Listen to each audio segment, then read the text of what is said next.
अस्सलाम वालेकुम व्यूअर्स, मैं हूं डॉक्टर शफकत फारूक और आप देख रहे हैं मेरा चैनल के know it if you don't. तो मैंने जैसा कि लास्ट व्लॉग है उसके एंड पर मैंने एक क्वेश्चन पोस्ट किया था कि क्या इस्लाम ने वेस्टर्न वर्ल्ड में साइंस को प्रोवोक किया, जो मैंने उस वक्त कहा था कि बहुत बड़ी स्टेटमेंट है। तो इसका जवाब आज हम जानने की कोशिश करते हैं। ये जो स्टेटमेंट है इसका आंसर हमें तलाश करना पड़ेगा, क्योंकि डायरेक्ट आंसर आपको नहीं मिलेगा। उसका आप नाम ही से जान लें कि जब मैं कहती हूँ कि did Islam provoke science in Islamic world, western world, तो ये बजाते खुद एक ऐसी चीज़ है जो कि जो वेस्टर्न वर्ल्ड है वो इतनी आसानी से इसको एक्सेप्ट नहीं करती। इसलिए हमें इसका इनडायरेक्ट आंसर देना पड़ेगा और ये मैं आपको उन्हीं की ज़बान में जो है वो आंसर तलाश करके दूंगी। अब इससे पहले कि मैं आपको ये जवाब दूं, आप ज़रा ये देखिए कि जो वेस्टर्न वर्ल्ड थी ना उस वक़्त, वो मुसलमानों को क्या कहते थे। वो इन्हें कहते थे अरब्स और मोहम्मदियन, यानी ये सरकास्टिकली वो इनको बोलते थे। मोहम्मदियन जो है वो यानी वो सार्सनिक इनको समझते थे, एक ऐसा ट्राइब जो कि सीरिया और रोमन एम्पायर के बॉर्डर्स के ऊपर, यानी जो नोमैडिक लोग होते हैं जो इसमें सहराओं में रहते हैं और उनका कोई ताल्लुक़ नहीं होता यानी मॉडर्न वर्ल्ड के साथ या किसी भी उसके साथ, या अदर वर्ड्स आप समझ लें कि वो उनको गंवार, मैं ये लफ्ज़ इस्तेमाल नहीं करना चाहती थी, लेकिन उनका मतलब जब वो सार्सनिक कहते हैं तो उनका मतलब एग्जैक्टली यही होता है। नाउज़ुबिल्लाह मैं नहीं कह सकती, उस वक़्त के जो इतने बड़े बड़े ग्रेट नाम थे उनको मैं नहीं कह सकती। उसके बाद उनको कहते थे मूरिश और हुसैनियास। अच्छा, ये भी उनको वो सरकास्टिकली कहते थे। और ये एक एथनिक ग्रुप था जो कि मॉरिटानिया और अल्जीरिया और वेस्टर्न सहारा, ट्यूनिसिया, मोरक्को, यानी जितने भी ये सहारा और ये डेजर्ट इलाके थे उनमें जो लोग आबाद थे, उनको वो समझते थे कि ये जो मुसलमान हैं, ये सार्सनिक जो उनको कहते हैं, वो इसका मतलब है कि वो सारे के सारे सहराई लोग हैं, बद्दू लोग हैं और गमार लोग हैं वगैरह वगैरह। अच्छा, अब आप यहाँ से इन नामों से आप ज़रा उनके माइंड सेट का अंदाज़ा कर लें कि वेस्टर्न वर्ल्ड का माइंड सेट क्या था उस वक़्त इस्लामिक जो साइंटिस्ट थे उनके बारे में। तो जब ये माइंड सेट हो कि वो उनको मतलब कभी गमार कहें, कभी उनको सहराई लोग कहें, कभी बद्दू कहें, तो वो ये कभी सोच भी नहीं सकते कि ये लोग साइंस में इतने एडवांस भी हो सकते हैं। अब ये माइंडसेट उस वक़्त था जो कि गोल्डन एज, यानी गोल्डन एज जो कि मुसलमानों ने जिसमें बेतहाशा यानी तरक्की की साइंस की दुनिया में, ये उस दौर में जो वेस्टर्न वर्ल्ड है वो ये सोच रही थी कि ये तो बद्दू हैं, ये तो सहराई लोग हैं, ये तो गंवार हैं, ये तो पता नहीं क्या क्या है। तो उनकी जो अब ऐसे में लोगों को ये कहना इस दौर में और इस माइंडसेट के साथ लोगों को ये कहना कि क्या साइंस जो है उसका शऊर वेस्ट को इस्लाम ने दिया, तो ये मैं आपको उन्हीं की ज़बान में बताती हूँ। अब आप उनमें से कुछ, मैं जो लोग हैं बड़े बड़े वेस्टर्न नाम हैं, उनमें से कुछ लोग जो हैं उनकी कोटेशंस जो हैं मैं आपको वो पढ़ के सुनाती हूँ कि वो क्या कहते हैं। मसलन एक हिस्टोरियन है, बहुत फेमस हिस्टोरियन जॉर्ज सार्टन, ये इसने जो ट्रिब्यूट किया है इस्लामिक साइंटिस्ट को, वो कहता है it will suffice here to evoke a few glorious name without contemporary equivalent in the West। यानी वो कहता है कि मेरे लिए इतना ही काफ़ी है कि मैं आप लोगों को, या आप लोगों के लिए इतना ही काफ़ी है कि मैं आपको चंद नाम बता दूं जिनका कि मगरबी दुनिया में कोई मुकाबिल है ही नहीं, यानी उनका कोई मुकाबला कर ही नहीं सकता। जिसमें उसने अल-खारज़मी का नाम लिया, अल-फराबी का नाम लिया, इब्न सीना का नाम लिया, अल-मसूदी का नाम लिया, इब्न अब्बास का नाम लिया, इब्न कासिम, और बेशुमार लोग नाम जो है ना वो उसने ये लिए। तो वो कहता है कि अगर कोई आपको कहता है कि क्या इस्लामिक वर्ल्ड जो है वो मिडल एजेस में, यानी जिस वक्त वो सोच रहे थे कि हम साइंस की तरक्की करें, क्या उस वक्त वो मतलब मुसलमानों को साइंस का नाम नहीं आता था, तो उनको सिर्फ ये नाम बता देना और उनकी अकल ठिकाने आ जाएगी। और ये फ्लरिश किए थे, ये वाले सारे के सारे नाम, बेशुमार नाम है, ये सारे के साम फ्लरिश किए थे 750 से लेकर 1100 सदी ईस्वी तक, 750 से लेकर 1100 सदी ईस्वी तक। आप ज़रा सोच लें, कैलकुलेट कर लें कि कितनी सदियां मुसलमानों ने साइंस के ऊपर काम किया जिसके बारे में वो एक्नॉलेज जिसको नहीं करना चाहते थे और वो उनके ऊपर तंज करते थे। तो उन्हीं के लोग यानी जॉर्ज सार्टन ने कहा था कि मैं आपको ये चंद नाम बता देता हूँ, ज़रा मुझे इसका कोई मुकाबला तो बता दें वेस्टर्न दुनिया में। अच्छा, जॉन विलियम जो है वो एक और नाम है, उसने ये कहा है, अभी उसकी चूंकि कोटेशन है इसलिए मुझे ये सारी पढ़नी पड़ेगी. I have to deplore the systematic manner in which the literature of Europe has continue to put out of sight our obligation to the Mohammedans. अच्छा, अब वो कहते हैं कि ये मोहम्मदियंस जिनको हम कहते हैं ना, उसका जो उन्होंने जो नॉलेज जनरेट किया हुआ है ना वेस्टर्न वर्ल्ड में, सिस्टमेटिकली उसको हमारी आंखों से ओझल रखा गया. आप बात समझने की कोशिश करें, यानी उन्होंने ये कभी पूरी तरह से उनके सामने आने ही नहीं दिया कि उनके अपने लोगों को इस बात का पता चल सके कि इस्लाम ने सदियों तक साइंस में कितना अरूज और कमाल हासिल किया था. लेकिन वो नहीं चाहते थे कि उनके लोग ये बताएं, क्योंकि वो खुद डार्क एजेस में उस वक्त तैयार रहे थे. और उन्होंने कहा कि ये जो वो हमसे छुपाते हैं ना उनका इल्म, ये ज़्यादा देर तक वो छुपा नहीं सकेंगे. The Arabs has left their intellectual influence of Europe. Europe के ऊपर अरब ने अपना एक इम्पैक्ट छोड़ा था.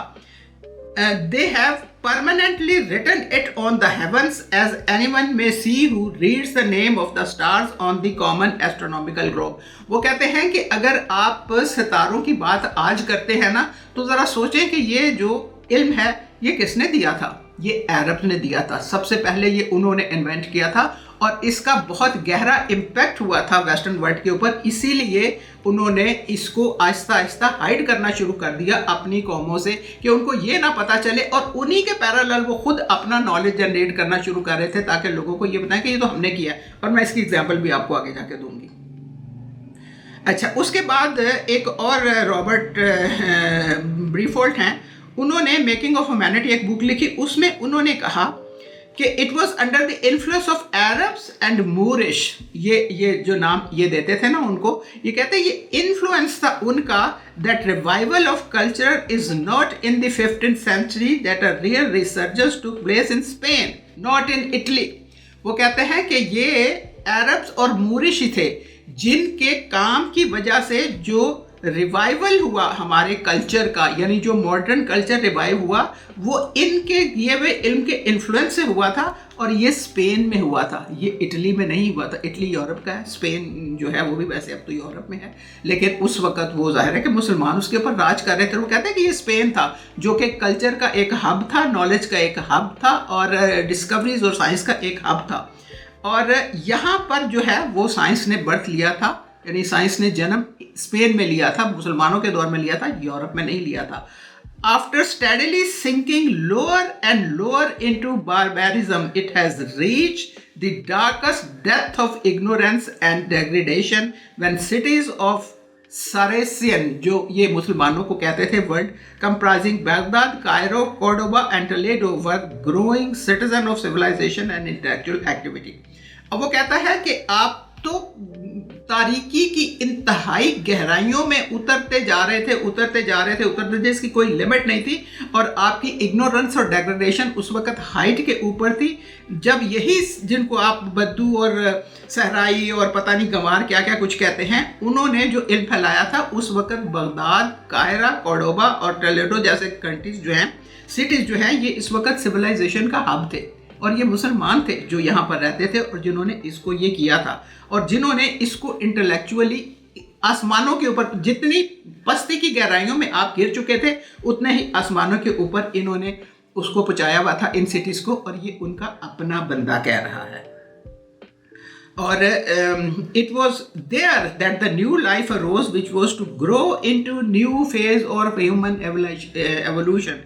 अब वो कहता है कि ये बगदाद था, काहिरा था, करतुबा था, जहाँ से कि इतना इल्म निकला, जिससे कि एक नई सिविलाइजेशन ने स्टार्ट लिया, और फिर वहाँ से ह्यूमन एवोल्यूशन का दौर जो है वो शुरू हुआ. तो ये मुस्लिम थे, ये वेस्टर्न नहीं थे.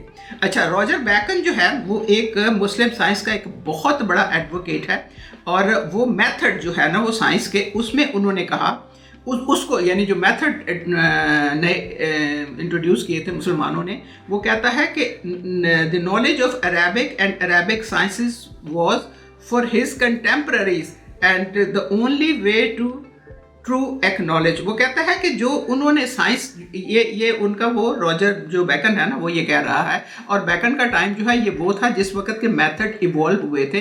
तो उसने कहा कि मुसलमानों ने जो काम किया हुआ है ना, उसको मैं समझ सकता हूँ, ये मेरे दौर का काम है, आप लोगों की समझ में ये नहीं आ सकता। एक्सपेरिमेंटल मेथड जो उन्होंने इजाद किए थे वो बेकन्स के दौर में ही सारे के सारे जो है ना वो स्प्रेड हुए थे, क्योंकि बाकी लोग तो उनको हाइड करना चाह रहे थे। वो नहीं चाहते थे कि जो दूसरे लोग हैं वो, यानी जो हमारी कौम है, उसको ये पता चले कि हमने तो कुछ भी नहीं किया भाई, तो मुसलमानों ने किया हुआ है।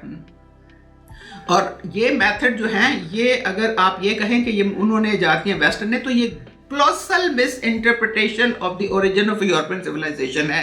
यानी यूरोपियन सिविलाइजेशन को अगर आप से समझते हैं कि उन्होंने ये सब कुछ इजाद किया है, तो ये एक क्लोसल मिस इंटरप्रिटेशन है। यानी आप इंतहाई ज़बरदस्त किस्म की गलती कर, अगर आप उसकी बुक पढ़े ना पूरी, तो वो उससे आपको ये जो है ना वो सारे का सारा चीज़, जाहिर है कि मैं इतने छोटे से व्लॉग में मैं आपको ये सारा कुछ नहीं बता सकी।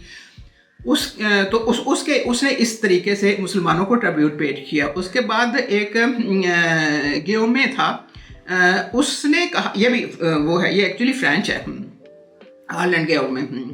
तो उसने कहा कि looking back we may say that Islamic medicine and science reflected the light of a Hellenic sun. यानी आपने वो चांद जो है ना, वो जब आखिरी अपने देश के ऊपर होता है ना, तो उस वक्त तो बहुत पतला सा होता है, लेकिन उसकी रोशनी आ रही होती है। तो वो कहते हैं जो मेडिसिन और जो साइंस का इल्म जो मुसलमानों ने छोड़ा था, वो उस वक्त के जब वो टॉप के ऊपर पहुंचा था, जो वेस्टर्न वर्ल्ड है, उस वक्त उसके लिए वो एक हेलेनिक सन था। यानी डूबते चांद की कितनी को रोशनी होती है, वो रोशनी जो है वो यूरोप के ऊपर पड़ रही थी, और वो उसकी डार्केस्ट नाइट्स को थोड़ा इल्यूमिनेट करना शुरू हुआ था। अब वो कहता है कि ये जो चांद की रोशनी जो उस वक्त यूरोप की डार्क लाइट्स के ऊपर पड़ रही थी, उसने, और जो ब्राइट स्टार्स थे जो कि मुस्लिम दुनिया थे, इन्होंने मिलकर अपनी लाइट जो है वो शेड की, और फिर वहाँ से उस लाइट से जो यूरोप है उसमें रिसर्जेंस जो है वो स्टार्ट हुआ। ये उनके, ये बातें सुनने वाली हैं, समझने वाली हैं, उनके अपने लोग कह रहे हैं। अच्छा, अब वो कहते हैं कि चूंकि उस वक्त ये लाइट उन्होंने शेयर की थी वेस्टर्न वर्ल्ड के साथ, तो हमें कोई हेजिटेशन नहीं है ये कहने में कि आज भी मुस्लिम साइंटिस्ट जो हैं वो हमारे साथ हैं, क्योंकि जैसा कि मैंने आपको बताया कि उन्होंने उसका इल्म पूरा मुसलमानों का सामने नहीं आने दिया था, उन्होंने उसको छुपा लिया था। तो वो कहते हैं कि वो हमारे साथ, आज भी हमारे साथ हैं, चूँकि हम उनकी तो जो वो है ना जो काम है मुसलमानों का, वो तो अभी पूरा हमारे सामने आया ही नहीं है। ये वो खुद कमिट करते हैं, खुद एडमिट करते हैं। तो ये सारी की सारी चीज़ें आपको ये समझाने के लिए काफ़ी हैं कि मुसलमानों ने साइंस में कितना उरूज हासिल किया, उनको क्या क्या इल्काबात दिए गए, उनके सिस्टमेटिकली किस तरह उनके इल्म को छुपाया गया, उसको जला दिया गया, उसको ख़त्म कर दिया गया। इसके बावजूद भी उनके जो एक्चुअल जो इंटेलेक्चुअल्स हैं वो कहते हैं कि नहीं, मुसलमानों का काम तो पूरा हमारे सामने आया ही नहीं है, और वो आज भी हमारे साथ हैं, चूँकि gradually one of these days उनका जो सारा इल्म है वो हमारे सामने आता चला जाएगा। तो व्यूअर्स, ये थी आज की कहानी। तो अगला एपिसोड जो है ना, उसमें आपको बताऊंगी कि क्या वाकई ये सारा काम जो था वो उनको पता था, वो जो वेस्टर्न वर्ल्ड थी वो मुसलमानों के काम को जानती थी। तो ये आपसे मुलाकात होगी अगले हफ्ते इंशाल्लाह। अपना ख्याल रखिएगा, चैनल को लाइक करें, शेयर करें, सब्सक्राइब करें, और बेल आइकन को ज़रूर दबा दें, क्योंकि ये सारे के सारे जो हैं ये नोटवर्दी हैं और ये आपको समझने वाले हैं। अपना ख्याल रखिएगा। अल्लाह हाफ़िज़।